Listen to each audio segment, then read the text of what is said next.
News Update Piala Dunia Qatar 2022.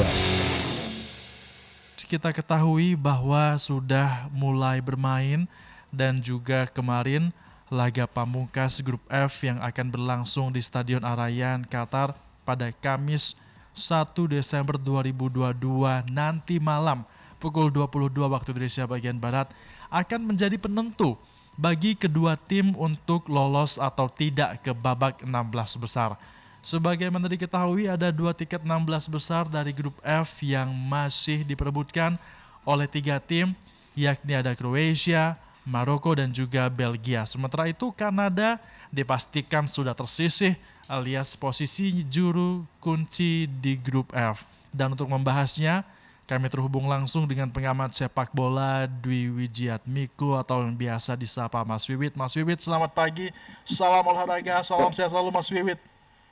Halo, selamat pagi Febrian, salam sehat juga. Saya selalu Mas Wiwit. Mas Wiwit, ini kan nanti malam menjadi partai big match di grup F antara Kroasia dan juga Belgia. Tanggapannya melihat hasil dari kedua tim selama 2 pertandingan di penyisihan grup sebelumnya bagaimana Mas Wiwit?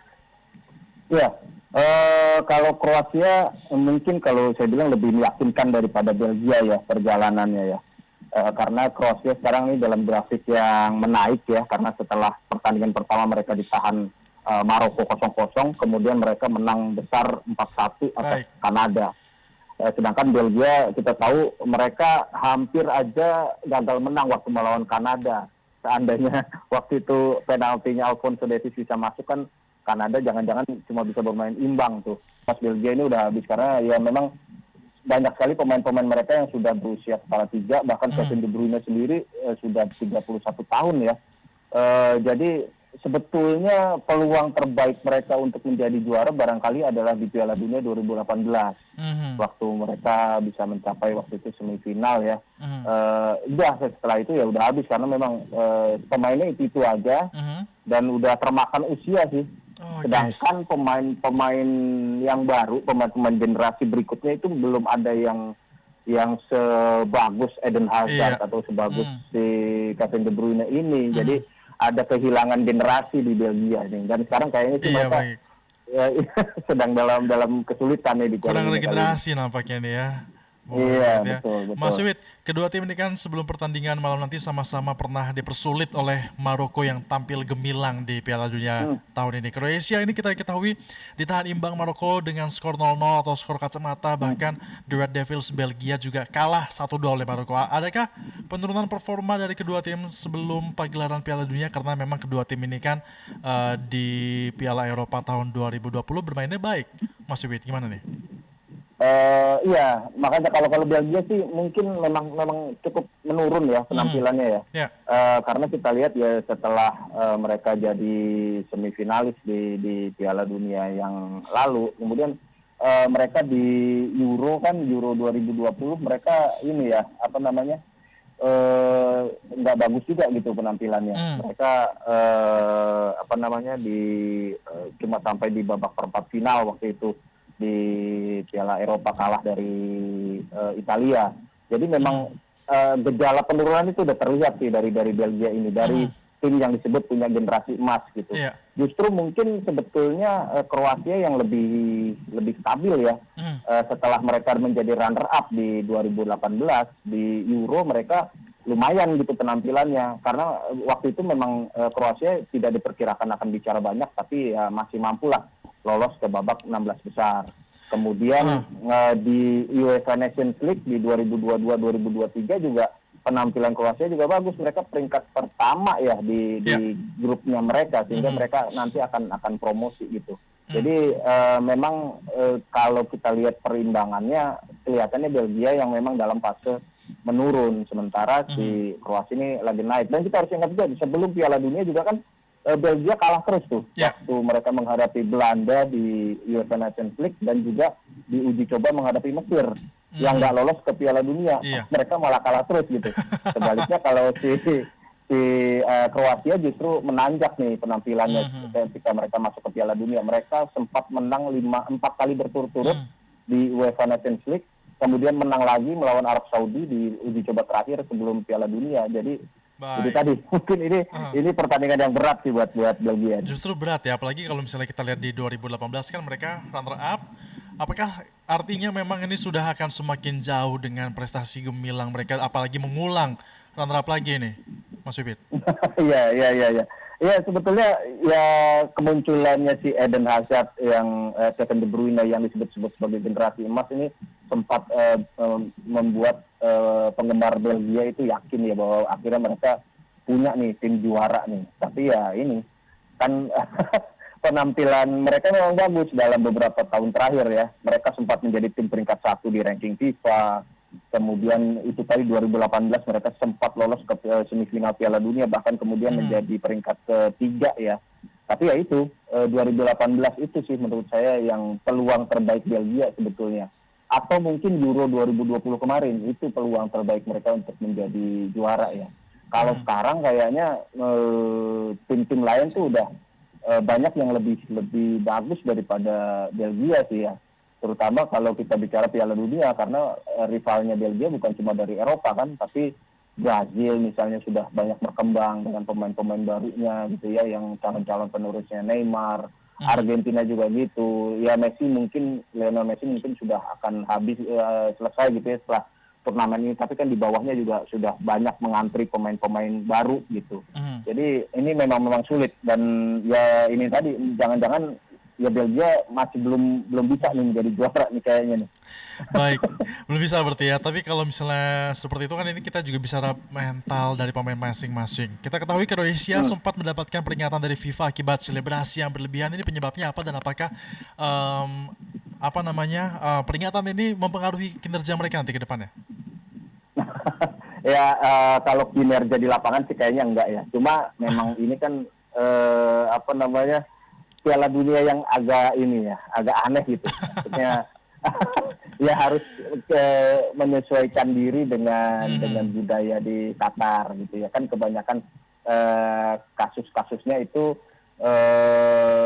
lebih banyak ke isu-isu seperti diskriminasi dan segala macam, mirip-mirip seperti itu ya. Kemarin juga FIFA juga karena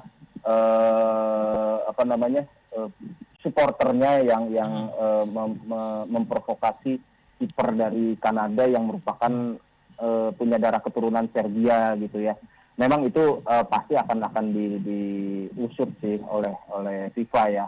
Tapi itu tadi kembali lagi ke Piala Dunia Qatar ini yang memang agak sedikit aneh gitu ya, agak sedikit ya memang harus menyesuaikan dengan budaya Qatar lah.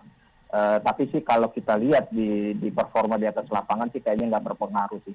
Ya mungkin dikasih peringatan sekali ya udah nanti nggak diulangin lagi, tapi dari segi penampilan kan kalau kita lihat malah Kroasia sebetulnya menanjak setelah melawan Kanada. Mereka meraih kemenangan yang cukup besar dan ini modal untuk menghadapi Belgia nanti. Berarti tidak masalah ya ada peringatan atau enggak ya nih ya, Mas Wid ya. Mas Wid, kalau misalnya kita lihat pelatih Zlatko Dalic ini nanti malam bagaimana? Skema berapa yang akan diturunkan kira-kira? Ya. Kalau Kroasia biasanya bermain dengan ini ya 4-2-3-1 ya kadang-kadang ya lebih sering dengan formasi itu. Kita mungkin akan kembali melihat penampilan seperti itu, taktik seperti itu, dan ini bisa menjadi bisa bentrok langsung dengan Belgia yang lebih kurang juga memakai formasi yang sama, walaupun kalau soal formasi kan namanya formasi ya berubah gitu ya, tergantung situasi nanti di lapangan seperti apa gitu ya. Kita lihat Belgia 4-2-3-1-nya itu kadang-kadang bisa berubah menjadi 3-4-2-1 dengan Courtois di belakang, Den Donker, Vertonghen, ada Weerts di belakang, kemudian di kanan ada Kastanje, kemudian di tengah ada Tielemans dan Witsel, di kiri biasanya ada Yannick Carrasco. Yannick Carrasco dan Kastanje ini yang bisa seketika maju ke depan gitu kalau misalnya formasinya berubah dari 3-4-2-1 ke 4-2-3-1 atau sebaliknya gitu. Sedangkan di depan kelihatannya ya mudah-mudahan Lukaku udah bisa main gitu ya, tapi kalaupun belum kayaknya sih masih mengandalkan Eden Hazard, kemudian De Bruyne dan Michy Batshuayi ya. Sedangkan kalau Kroasia kalau kita lihat dia kadang-kadang juga pakai 4-2-3-1 tapi lebih mirip ke 4-3-3 sih kalau menurut saya sih. Di depan ada Klasik, ada Kramaric, yang kemarin mencetak 2 gol ya. Kemudian tentu saja ada si veteran Luka Modric juga ada, Brozovic, kemudian Mateo Kovacic, dan pastinya sayap kiri mereka, Ivan Perisic. Nah, kita ke Belgia, karena Belgia ini kan jelang pertandingan malam nanti kan mereka hanya menceploskan 1 gol ke gawang lawan dan juga menderita kebobolan 2 gol. Ini berbalik kondisinya dengan Kroasia yang menceploskan bola ke gawang lawan sebanyak 4 dan juga kebobolannya hanya 1. Walaupun sebenarnya gol Kroasia itu didapatkan pada saat menghadapi tim grup Kanada. Nah, ada apa dengan De Bruyne, Hazard dan juga Lukaku ini, Mas Wiwit? Iya, makanya itu yang menjadi pertanyaan besar ya. Kenapa nih Belgia nih? Karena bukan seperti Belgia yang seperti mungkin 2-3 tahun lalu gitu. Kayaknya gampang banget gitu nyetak golnya. Mereka De Bruyne bisa tampil luar biasa, Eden Hazard juga begitu. Tapi kenapa di Piala Dunia kali ini mereka buntu gitu? Bahkan cuma mencetak 1 gol dalam 2 pertandingan. Padahal kalau kita hitung kan Kanada sama Maroko itu ya inilah 2 tim yang bisa kita anggap paling lemah ya di grup F ini kalau kita bandingkan dengan Kroasia. Maroko dan Kanada ini yang paling lemah gitu, yang harusnya di sinilah Belgia seharusnya bisa mencetak banyak gol gitu sebagai modal mereka untuk lolos ke 16 besar. Tapi ya sekarang situasinya seperti ini, ada masalah besar di Belgia. Jadi intrik di tim juga kayaknya nggak membantu, jadi performanya juga nggak maksimal nih. Seperti itu ya, Mas Wiwit ya. Mas Wiwit, tapi kalau misalnya kita lihat lagi sebelum Piala Dunia bergulir, Lukaku ini diragukan tampil di Piala Dunia karena ada kondisi yang tidak bugar. Nah, tapi ternyata ini justru dia bugar dan diturunkan langsung oleh pelatih Roberto Martinez. Apakah untuk nanti malam Lukaku ini akan diturunkan menjadi starter untuk pertandingan malam nanti atau bagaimana Anda melihatnya? Iya, nanti pastinya akan lihat ini ya, lihat perkembangan ya. Karena kan kemarin waktu menghadapi Maroko itu Lukaku cuma main 9 menit loh. Dia menggantikan Thomas Meunier ya di menit ke-81. Jadi sampai pertandingan melawan Maroko itu sebetulnya juga Lukaku belum fit betul gitu. Makanya tadi saya bilang kemungkinan besar sih masih si Eden Hazard, Kevin De Bruyne sama Batshuayi nanti di depan.